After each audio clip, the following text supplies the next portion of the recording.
AI is billionaire technology, right? It's technology to help billionaires realize the fantasy of a world without people in it, right? We have a climate emergency, we have war, we have incipient fascism, and what do billionaires have for us? Slop. Let them eat slop. Let's turn the whole economy over to slop.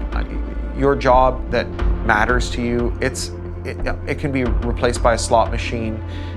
You will eat slop, you will make slop, you'll be in charge of slop, the future is slop, and we won't have to have the slop, we'll have the good stuff. Cory Doctorow volgt al jaren hoe grote bedrijven technologie naar hun hand zetten. Nu richt hij zich op AI. I got so sick of talking about AI that I wrote a book about it, which means now I have to talk about it some more. Want we hebben het er voortdurend over, maar zien volgens hem van alles over het hoofd. Isn't AI going to turn us all into zombies? What happens when AI becomes God and turns us into paperclips? You know, just these just inane questions that we're missing, like the fundamental things, like we have AI today and it's being used to decide who gets a job and who gets a bank loan and who goes to prison, and it's super defective and completely unsuited to that task, and it is destroying the fabric of our society, and we've committed $1.4 trillion to it, and there's no way it will ever be profitable, and we're going to drive millions more people into the arms of fascists. Like, that's the AI crisis, right? Not being hypnotized by the chatbot. Well, the first thing you have to do is understand the material basis for the bubble. Right? Where does the bubble come from? So the bet that Wall Street is making is that you can replace a person who costs a lot of money with software, and then whoever pays that person's salary will split their wage with the company that made the software. And so for that to work, because they've committed a lot of money so far, they still don't have anything that can really do anyone's job. And so they're committing even more money. You need to make a lot of people unemployed, and they have to be high-waged people. So it's not just like cab drivers, right? They keep saying, oh, well, we'll replace all the cab drivers with AI. No language on earth contains the phrase as rich as a taxi driver, right? The wage bill for all those taxi drivers rounds to zero against the costs associated with AI. So you have to attack the ability of AI companies to actually do the high-wage jobs that they say they can do. And they really can't. We are knocking on the door of these incredible capabilities, right? The ability to build basically machines out of sand. It's going to work and do something amazing. Let's play it. That's an old story about labor automation. Thank you. When workers are in charge of automation, they preference quality, and when capital is in charge of automation, it preferences throughput, quantity. So this is where this idea of centaurs and reverse centaurs come in. So a centaur in automation theory is someone assisted by a machine, right? Whether that's your glasses or your bicycle or your spell checker. You know, a centaur is someone who has a machine that helps them. Even a chef with a meat thermometer is a centaur. But a reverse centaur is someone who's conscripted to help the machine. And you see these as the kind of most disgusting, awful, exploitative relationships between workers and technology in the world. You know, the Amazon driver has 16 cameras and 25 sensors and 12 apps, and who gets, you know, money taken out of their pay packet if their mouth is open while they're driving, because they're not allowed to sing while driving because that's distracted driving. And where they have to, you know, if they stop to pee, they don't make quota. Those people are reverse centaurs. They are harnessed to the machine because there are things the machine can't do.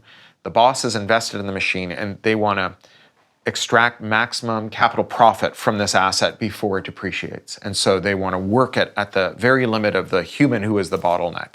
And so these machines use people up. And the whole story of AI is a story about converting skilled workers into reverse centaurs. You know, you fire 95% of the lawyers at the law firm, and the remaining 5% use chatbots to generate the briefs. And you just save a gigantic money on the wage bill, and then you split that savings with the AI company. But we know what happens when lawyers increase the rate at which they write briefs with AI instead of increasing the assistance that they get from an AI. When they're reverse centaurs instead of centaurs, the briefs are full of hallucinated citations. Right? Lawyers aren't like they're not saying, well, I'm not going to check those citations because I don't think there's a possibility that I'll be embarrassed. They're like failing to check their citations because they have another brief due, right? And if they stop and check all the citations, well, then they won't be able to do their job, right? And so they're trading off this future penalty of a judge being angry at them against the nearer term penalty of their boss being angry at them because they're not working to schedule. Look, the fact that an AI can't do your job doesn't mean your boss can't be convinced to fire you and replace you with that AI. So there's lots of jobs that are right now being taken over this way. You ask chatbots to do work if you don't care if that work is done well. So that's why we see so much customer service being taken over by chatbots. If you're going to take your customer service function and send it to a call center in the global south, where people who are like smart and conscientious are still like not allowed to solve your problem. All they're allowed to do is follow a script that ends with them not solving your problem, then why wouldn't you just turn that over to a chatbot? A chatbot can be shouted at much better than a human in Bangalore who like cares about dignity and has worked very hard to master English and get that job and so on. I mean, that person is going to like resent you, whereas the chatbot will absorb an infinitude of horrible abuse. This agent could run 24/7, meter free. This is your clock. It's running all the time. No meter anxiety. And it's sitting here connected to your whole house, connected to your laptop, connected to your display, all the cameras, your dryer, your water cooler, your water heater, your everything, whatever you want. Your security system, all connected to this. If you actually array all of these AI tools as centaur tools that help people instead of immiserating them, you don't make any money, right? You get better products in many cases, many better outputs, but you don't get higher productivity, and you don't get nearly enough money to pay for the bubble. And so that's what we need to focus on if we're going to stop the bubble. And we have to stop the bubble because bubbles are bad.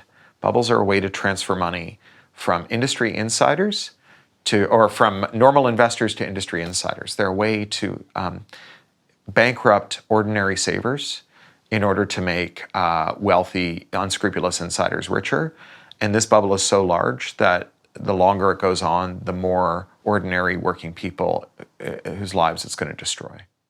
So critics and boosters are actually, in a certain sense, playing the same game when they accept the premise that AI is real, that it's going to be around, that it's going to do all the things that people claim it's going to do. You remember back in the metaverse days, there were people going, well, it's going to be horrible when all we do is sit around with VR goggles on our face. Well, they're accepting the premise that we're all going to sit around all day with VR goggles on our face. There's a tech critic called Lee Vinsel who calls this crita hype. You accept your opponent's claim and then you criticize it. Why do we spend so much goddamn money on AI? And the answer is that businesses that have saturated their markets stop growing. And the tech sector has saturated its markets. Google's got 90% search market share.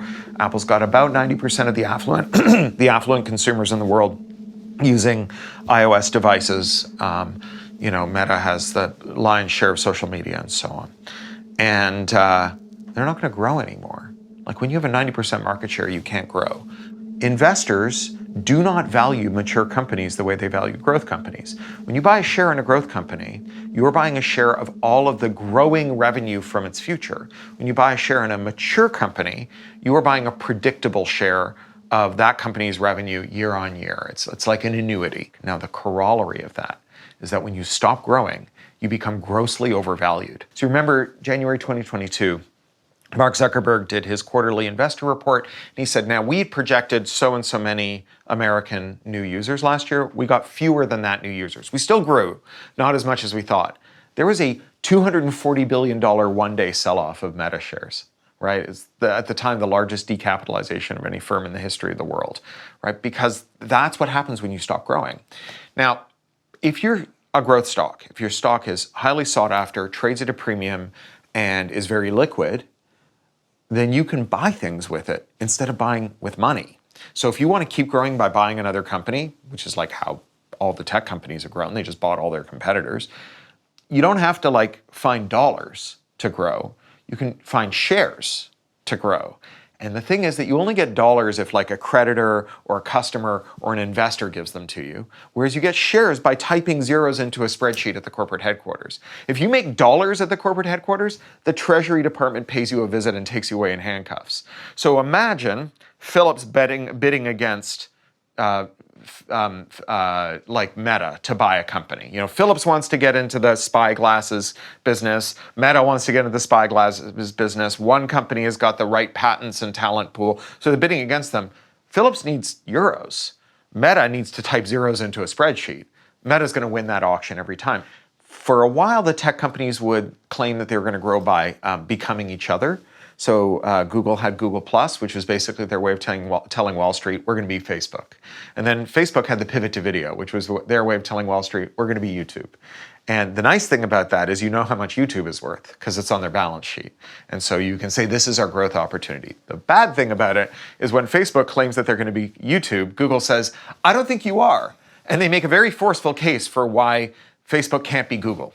So there is an advantage to claiming that you will become something imaginary.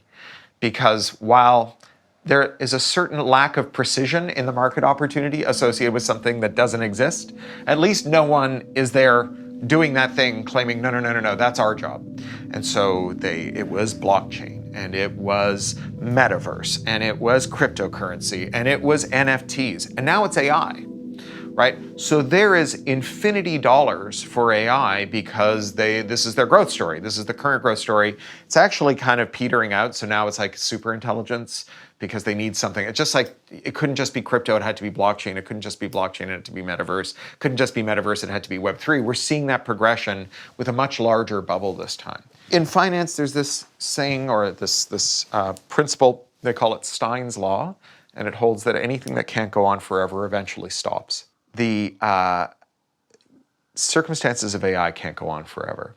So thus far, the capital is $1.4 trillion. That's the capital expenditure in AI. Annual revenue to the whole sector worldwide is claimed at $60 billion a year. Now, 60 billion sounds like a very large number, but not compared to 1.4 trillion. But 60 billion is also a lie. So 10 billion of the 60 billion is the money that Microsoft gives to OpenAI and OpenAI gives back to Microsoft.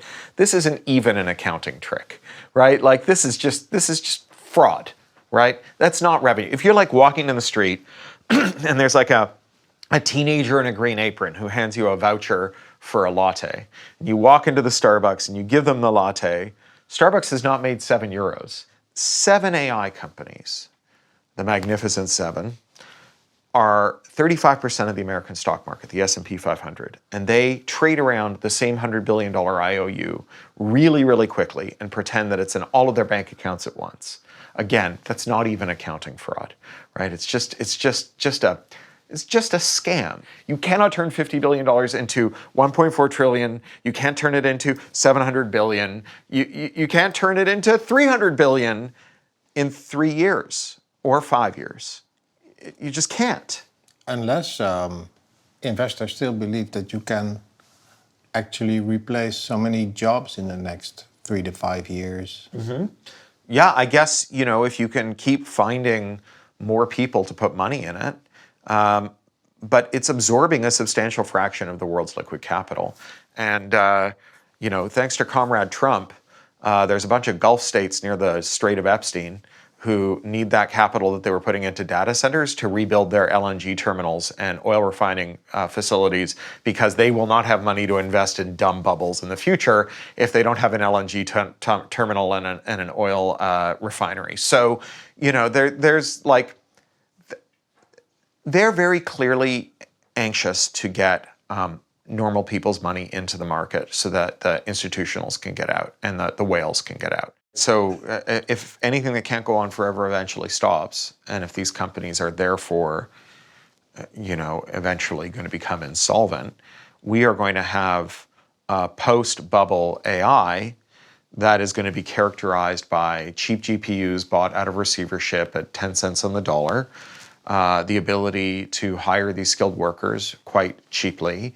And if you remember the dot-com crash, one of the most interesting things about the dot-com crash is that the skilled workers who were in these firms that were producing terrible, stupid products were finally liberated from their boss's imperative to, keep up the stock swindle, and they hired each other, right, to work on things that were really cool and interesting. So we're going to have lots of unemployed workers who may be able to hire each other. We're going to have lots of hardware, and we're going to have these open source models.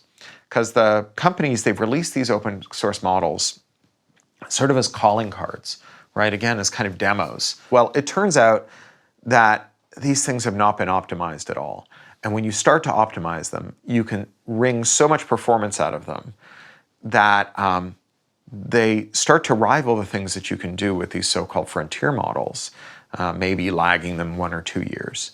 And I think there's an explanation for this, which is that if you're inflating a stock bubble, you have to convince everyday people who don't really understand the technology that there is an investment opportunity there. So the more money Google spends, the more money investors are prepared to give them, because the larger the upside they think there is at the other side of this. I sometimes say this is like the idea that if there's a pile of shit that's big enough, you must have a pony under it somewhere.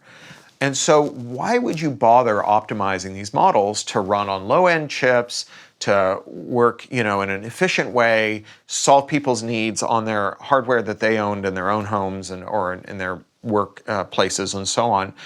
Who's that going to benefit?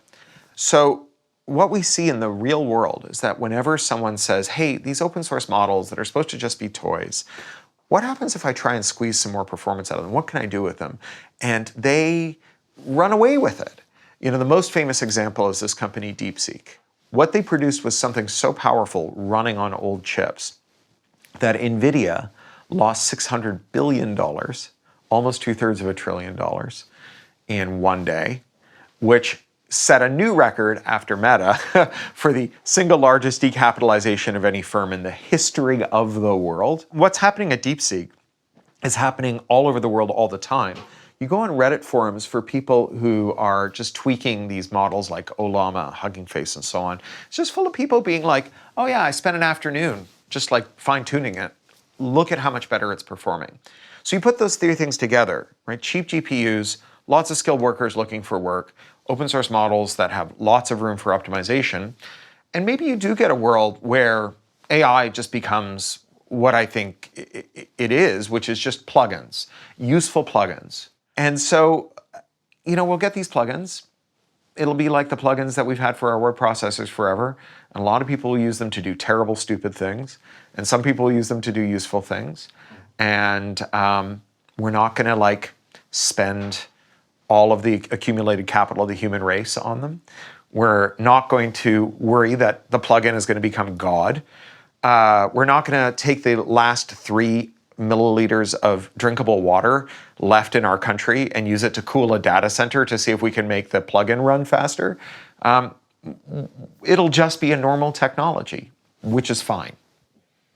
If you know how to make the model run faster by making the GPUs run faster, by making them more parallel, and by improving cooling and so on, by coming up with more efficient ways of routing queries around within the model and so on. If you have a way of making the model run faster, the assumption that if you make it run fast enough, it will wake up and become conscious or stop hallucinating, which we should just say making errors, because hallucinate makes it sound like it has an intention.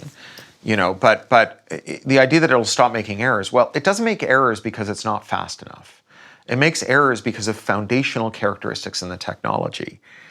You need to at least have a theory about how making it faster will help you solve this thing that's unrelated to its speed. Otherwise, you're kind of in this fallacy where you're like, well, we keep breeding these horses to run faster and faster. And we're pretty sure that if we keep doing it, one day, one of our mares will give birth to a locomotive, right? Like a locomotive isn't a horse that runs faster. An intelligent, a human intelligence, a general intelligence, the thing that we do that models don't do, is not word guessing with more words. It's something different. That's not to say that word guessing doesn't produce really interesting, technically interesting, and often useful results. It's just a different kind of thing. The techniques that we use to train models, when they are trained on slop, those techniques become substantially and quickly ineffective. They call it model collapse.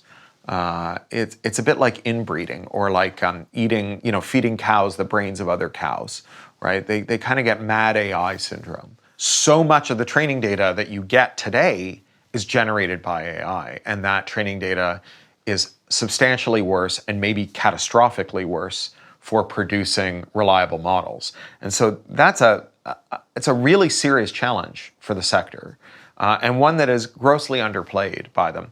And again, this is one of those things where I think critics are advancing the wrong argument. So the argument that we hear most about training data is that it's been acquired illegitimately. You shouldn't be scraping the web. You shouldn't be scanning books or scanning music or scanning YouTube videos or whatever. And we can talk about that as well. This question about like model collapse and running out of training data and so on, that actually like touches the bubble, right? It's actually about what the cash basis is for the bubble. It's about whether or not the products will continue to improve relative to their benchmarks and so on, right?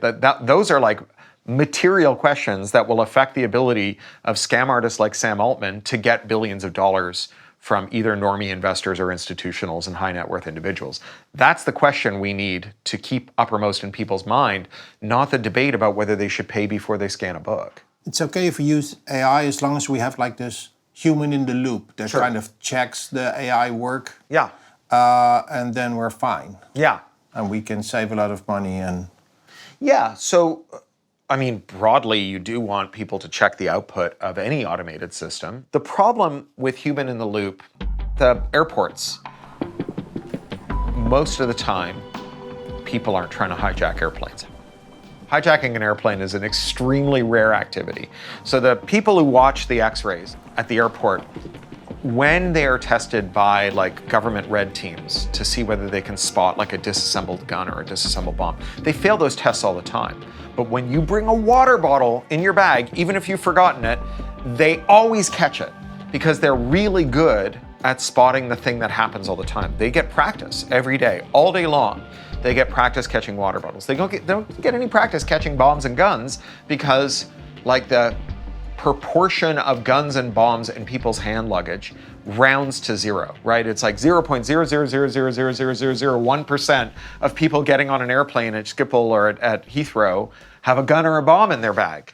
And the person who does probably works for the police and is testing the security, the checkpoint's efficacy. And if there's someone who doesn't have that, it's because they forgot, right? It's not because they're trying to hijack the plane. And so if you're a programmer and you're being asked to review a bunch of routine code changes that are being made, and so what you get every day is a blob of code in front of you as quickly as you can read it, and a blob of code from the old programming language and some unit tests and whatever, and you're asked to look at them as quickly as you can. And it's mostly right, but when it's wrong, it's catastrophic and business critical and can shut the whole firm down. And yet you don't get you have a quota to make. You're just gonna miss it, right? You're going to be a bad human in the loop. We have skilled professionals who have automation tools that they rely on, where they are a reliable human in the loop, right? We use a lot of automated medical diagnostic tools, just even the thermometer where they point it at your head and squeeze the trigger instead of putting something under your tongue. And there's a human in the loop, and they're doing things like sanity checking it. So if it says, well, this person is 42 degrees, they put their hand on your forehead to see whether you're really like dead, because you're roasting alive. And they don't just trust that, they don't just write down the total from the thermometer, but that's down to the speed at which we ask the worker to work and the autonomy that we give them. And again, the story of AI is the story of replacing and disciplining workers with automation so bosses can pay them less and make them work longer hours. That's the bet about that $1.4 trillion. That's where the $1.4 trillion comes from. It's not from giving nurses more time to step back and say, let me do that again. Let me get a different thermometer out of the cupboard and see if it gives me the same total. That just doesn't feel right to me. That's not the AI bet.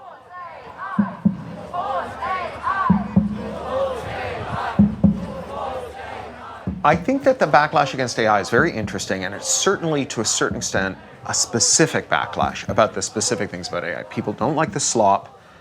They don't like how obnoxious it makes their colleagues. We've all had the thing where a colleague sends us a long email that takes forever to read, and we realize partway through, oh God, you got an AI to write this, right? If you couldn't be bothered to write it, why would I be bothered to read it? There's the data centers, of course, right? The energy consumption, the water consumption, people are rightfully very worried, partly because of the environmental consequences and partly because it's making their water and their electricity bills go up. There's the fact that they've been told that the AI is going to take their job.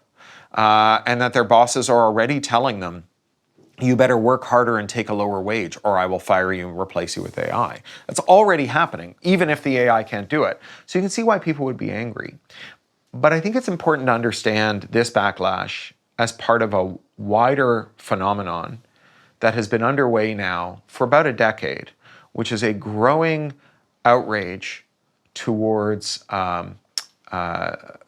concentrated corporate power and extreme wealth inequality. Within political science, it is very well understood and really unquestionable that the policy preferences of billionaires are the single most important factor in what policies we get. There's actually a famous study from Princeton from 2014 called the Oligarch Study that reviewed about 2,000 policy outcomes and found that the policy preferences of ordinary individuals have, quote, no discernible impact on these policy outcomes, whereas the business lobby and the wealthy make all the difference in the world. I think that, there is so much political outrage, there's so much collective anger about concentrated corporate power and so much demand for an end to it and a change that politicians who are bad at being politicians who are kind of stupid and cruel,